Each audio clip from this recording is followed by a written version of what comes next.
Oh shoot. Sorry guys. Okay. Yeah, it's on now. Check. Sorry about that.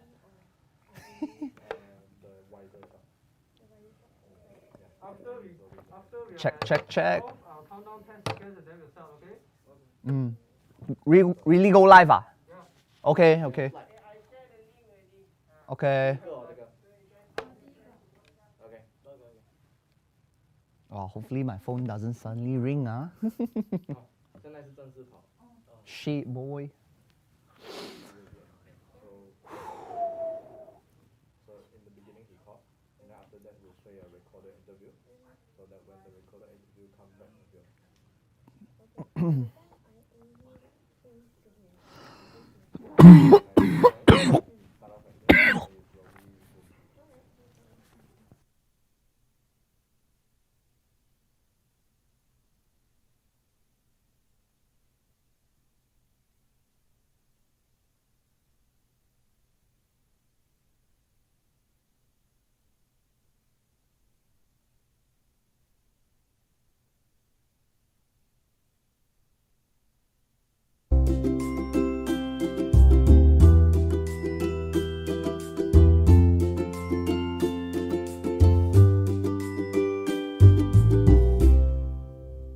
Hi everyone, welcome to our show, My Walk, My Choice. Woo!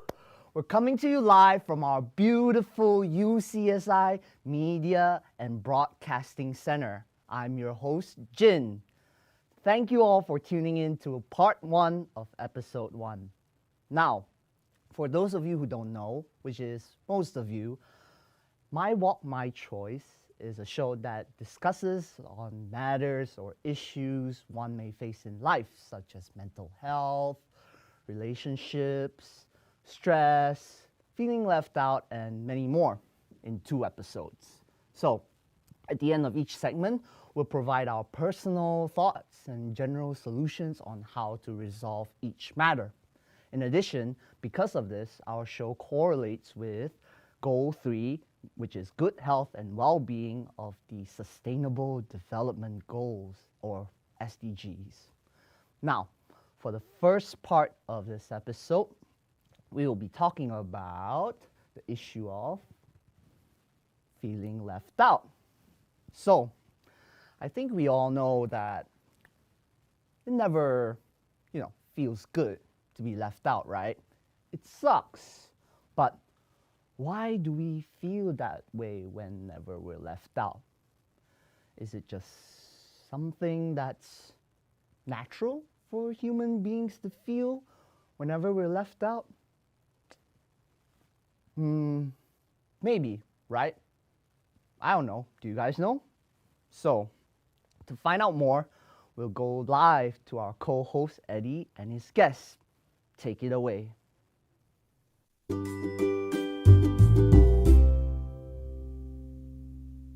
Hello, good morning, Dr. Natalie. Today, we'll be asking you a question regarding about feeling left out. So what is your opinion on this topic? Feeling left out, it is actually a normal to feel upset lah, mainly. Like we were sometimes in a group of friends, or sometimes if working with our co-workers, sometimes we also have been left out in certain maybe projects or topic on communication and things like that lah. So actually it's nothing to be worried about, maybe because sometimes certain topic or certain projects, it doesn't involve us. So don't make it as a jump it into a conclusion that, oh, I have been left out. Sometimes you need to communicate or try to join in to see whether are you really left out or not. I see.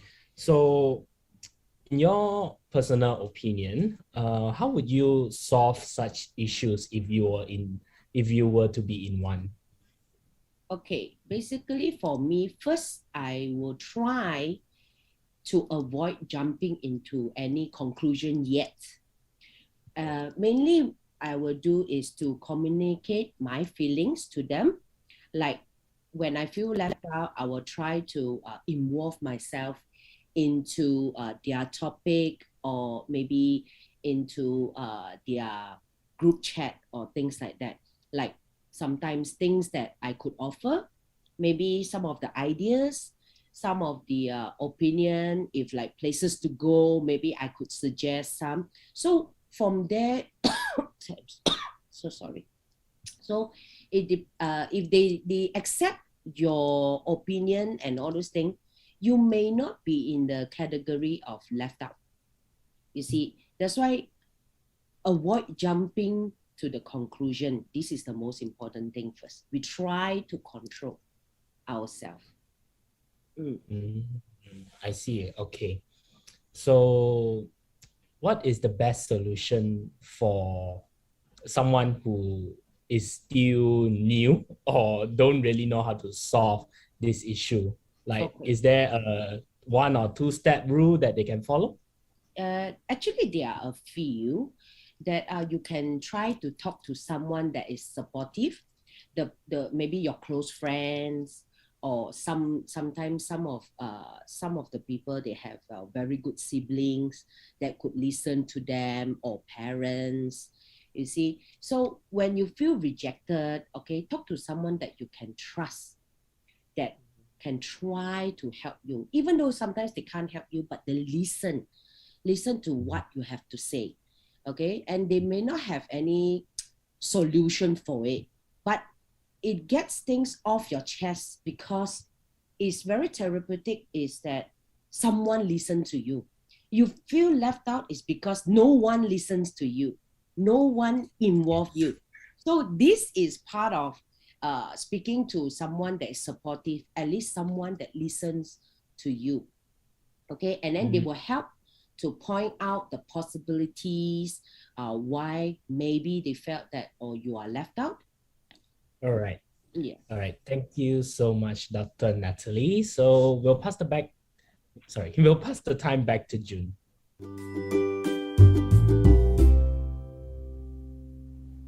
Welcome back, everyone. Hope you all enjoyed the interview by our wonderful co-host, Eddie. A round of applause.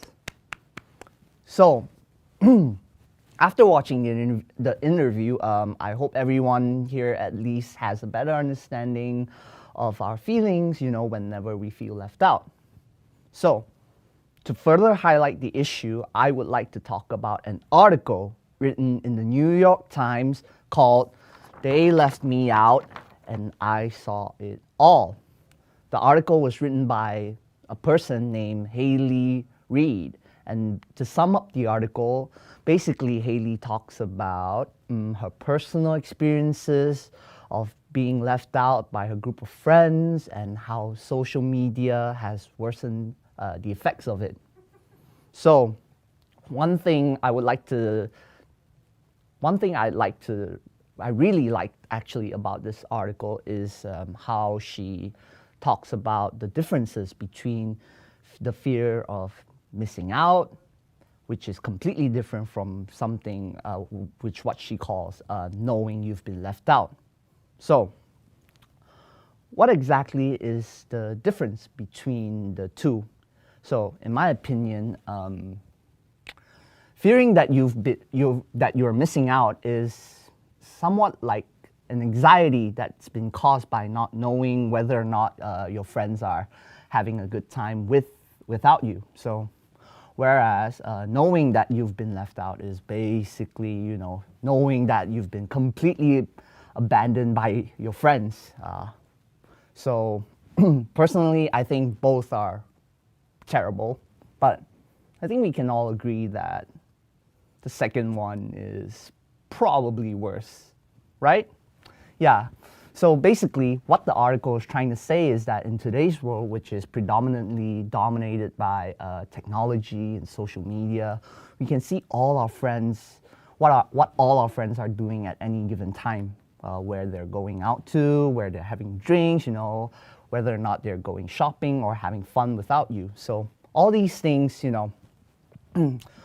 can really overwhelm us, make us feel that maybe we're not living to our fullest potential or that we're not having it as good as other people, which in turn increases the feeling of being left out, also known as FOMO. FOMO, fear of missing out. So studies have shown that people who use social media more often tend to feel more socially isolated compared to people who use less social media. So what does that mean? Does that mean we have to stop using social media? Well, yes and no. Now, before you call me a boomer and whatever, I'm not trying to say that I'm not telling you to cut out social media from your life. But what I am saying is that we need to keep things balanced. Like we shouldn't be constantly looking at Facebook or Instagram on a 24/7 basis. I personally think that social media is at its best when you are able to use it to stay in touch with people, right? So instead of, stalking or obsessing over other people's lives, so that, which is not good because that's really detrimental to your health, right? So, what are the ways that we can decrease the feeling of being left out? So, as previously mentioned, we should decrease our usage of social media. But other than that, you should also, I believe, acknowledge your feelings, because we humans are social beings. We crave social interactions, and whenever we feel left out, it feels like we don't belong. So, and that's completely normal to feel that way. So instead of being ashamed or blaming others or blaming yourself for making you feel left out, you should try to understand and think of things from other perspectives. Try to understand why your friends are leaving you out, and try not to blame yourself for it. If the case is that they don't really like you, which could happen. So you need to allow yourself to accept these feelings. Allow yourself to grieve, cry if you need to, and take time to heal. So we've all been there. It's gonna be okay. So it's also very important to stay positive. I know it sounds really cliche, I know you're thinking that, oh, I'm smiling on the outside, but that doesn't mean that the feeling of pain inside, is any less. So, which is why in times like these, you need to stay positive and keep in mind that there are people out there who genuinely care for you. And that is why you also need to have a strong support system. You need to have someone to talk to, someone you trust to express these negative feelings to, because talking is a wonderful thing. It not only helps us relieve our anxiety, but it also can help us to, understand ourselves better. So, which is why to talk about it again, to say it again. So why it's important to have a strong support system, because, even the strongest humans on earth requires a strong network of friends and family. So another thing to remember is that there's no shame in trying to reach out for help. In this world, no one can make it by themselves. We all need a bit of pick-me-up once in a while. So, and whenever you're talking to someone and whenever you're relying on someone, make sure that the person that you're talking to is someone you trust, right? Trust is important. You need to make sure that the person won't judge you or make you feel bad for what you're feeling. So keep in mind of that. Now, we're almost at the end of part 1 of episode 1. So before that, I'd like to talk about actually, yeah, I'd like to talk about this article. So, if you guys forgotten, it's called "They Left Me Out and I Saw It All." So, one thing I think I mentioned before, right? One thing I really liked about the article is the differences between fearing you're missing out and knowing you've been left out. So, I think she has a really good point because I think the feeling of knowing that you've been left out is even worse, right? Because, yeah, that's really horrible. But I think people also need to understand that the anxiety of missing out is also pretty terrible. So keep in mind, be aware of that, you know, of the differences whenever you're trying to think about your own feelings, try to understand your own feelings. All right. So sorry about that weird transition just now. My studio director is telling me that we're gonna go into our next break. So, and with that, we come to the end of part 1 of episode 1. So we'll go ahead into a short break and we'll be right back with part 2. Stay tuned and don't go anywhere.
Welcome back to My Walk, My Choice. All right, and I hope all of you are having a wonderful day. So, now we are going to go into part 2 of our episode. So, just to give a recap, on part 1, we talked about the feeling of being left out and how, you know, it sucks, you know, and ways to overcome those feelings whenever you feel left out.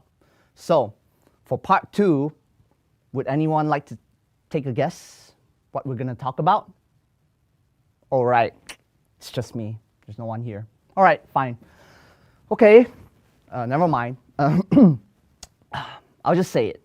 The topic we're going to be talking about today is friends and betrayal. Dun, dun, dun. Wow, betrayal. I know, right? So dramatic. It's like some Game of Thrones stuff, right? Does anyone remember Game of Thrones? If you've never seen it, please watch it. So, except for season 8. Yeah, so don't watch season 8. So, now, I'm sure that betrayal is all something that we can understand, even if we've never personally experienced it ourselves. So, you've probably seen it in movies and television. So, why is betrayal so bad? Why do we feel so hurt whenever we're betrayed? To find out more, we'll turn to our co-host, Eddie, and his guest. Roll it.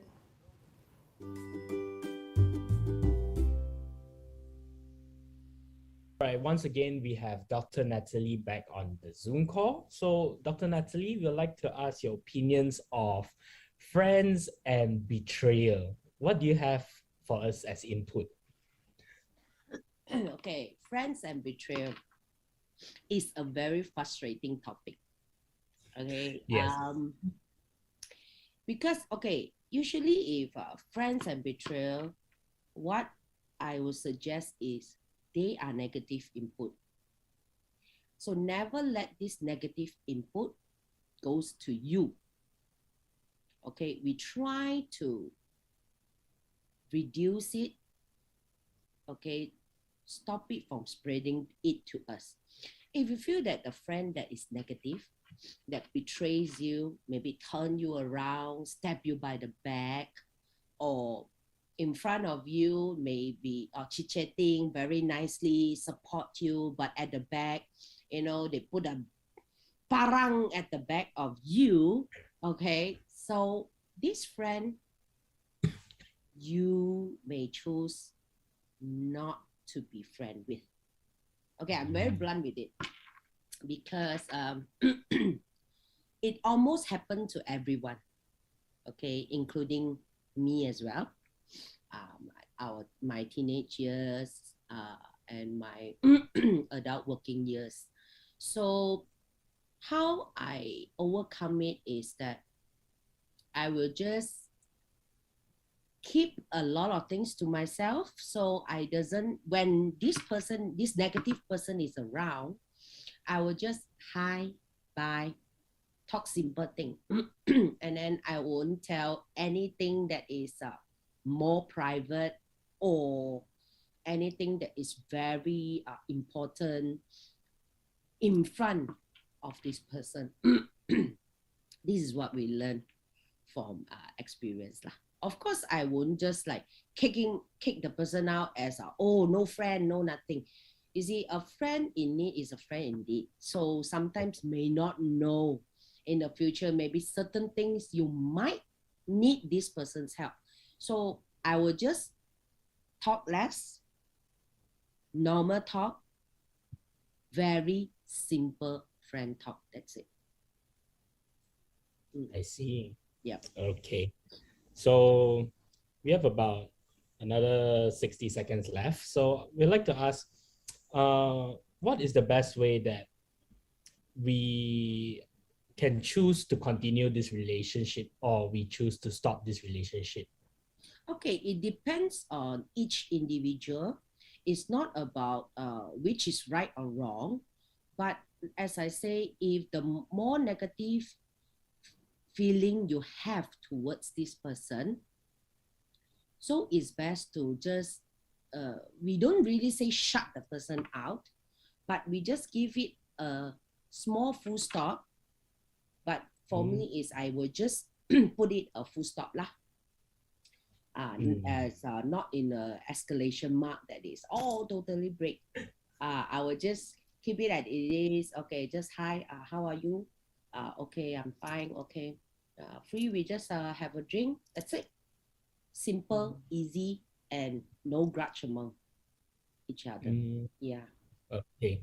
All right. Thank you for your time, Dr. Natalie. And we'll pass the time back to Jean once again. Thank you. Thank you.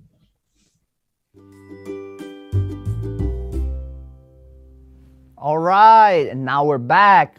That was a wonderful conversation, wasn't it? I have no idea. I haven't seen the interview, but regardless, thank you so much, Eddie. We loved it. So, I think it's safe to say that betrayal is something that none of us would like to experience in our lifetime, right? But sadly, life isn't always so kind. So, however, before you get all depressed and stuff, it's important to remember that you're not the only one who's going through this kind of thing, right? So, to help you understand, other people's feelings of, being betrayed, other people's experiences, I'd like to point out an article by BuzzFeed. I know BuzzFeed isn't the most reliable source of information, but they're once in a while quite entertaining. So here's an article by BuzzFeed detailing the experiences of 23 people who have been betrayed. So can you guess what the article is called? It's such a BuzzFeed title. It's called 23 times people got heartbroken by their best friend. That'll definitely remind you to treat people with kindness, all right? It's kind of cliche, but it's okay. It will suffice. So go check out that article if you want to read some more experiences on people being betrayed by their friends. Now, as we all know, friendship-based betrayal can come in many forms. So, from stealing or, sleeping with your girlfriend, boyfriend, or to, taking a job that you really wanted, to gossiping and sharing, lies that or secrets that you've told them in confidence. So, from my experience, these things actually are really quite often, if you think about it, right? It's just how much you pay attention to them.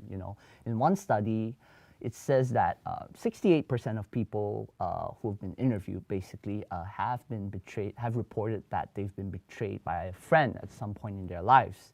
Even close and loving friends can betray one another. It's just life. So they can sometimes do it intentionally or unintentionally. So as we all know, intentional betrayal is when someone tries to hurt you on purpose, right, to get back at you. Whereas unintentional betrayal is less clear. It's not done on malice. It's not done on purpose. So but regardless, both these forms of betrayal still hurt a lot. So, in conclusion, betrayal is never pretty. It's not pretty at all. So, in life, normally the focus of betrayal comes in the form of romantic relationships, but in reality, a betrayal by a close friend can be just as upsetting. If this has happened to you, it's not necessarily going to be easy to get over. So if you decide that your friendship has come to an end, it'll take you probably quite a while to adjust to life without them. But if you want to keep this friend in your life, I'm not sure if you want to, but if you choose to do it, you'll need to face up to what happened and work through your feelings before you can start to repair and build trust in your relationships and moving forwards. So here are some steps you could take to ensuring,